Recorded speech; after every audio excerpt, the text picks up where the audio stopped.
pretty confident that we can say that he's known as this bare-knuckle cage fighter when he wants to push back and fight back. So how can Democrats combat this as the president challenges this in court, goes on camera, makes baseless accusations that he cannot back up with evidence?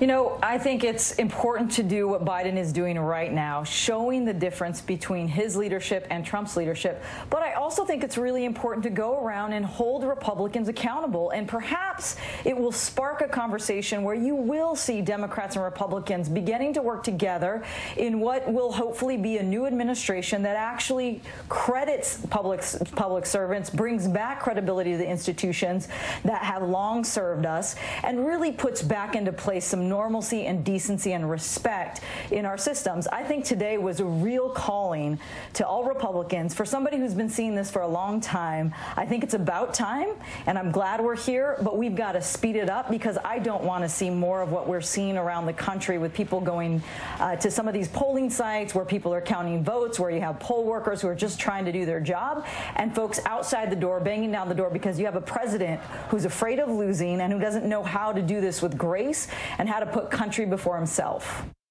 Our thanks to Barbara and Amanda. And Barbara went on to say that the president actually hurt himself by railing against mail-in voting and urging his voters to vote in person. I also want to go back to the president's words because during that press conference, what stood out was the fact that the president not only said that there's widespread voter fraud, but he also singled out Detroit and Philadelphia, two cities with large black populations in the state of Pennsylvania. He didn't mention Allentown. He didn't mention other cities in that state. He particularly singled out Philadelphia in Pennsylvania and also Detroit, Michigan. It's an important point to make, and as many people have also made the point on both sides of the aisle, is that the president's words are dangerous to this American democracy. We see that in Philadelphia. Our ABC station actually pointed out and reported, WPVI reported that a man drove from Virginia up to Philadelphia, and the police there are investigating this incident, potentially to attack the Philadelphia Convention Center where these ballots are being counted.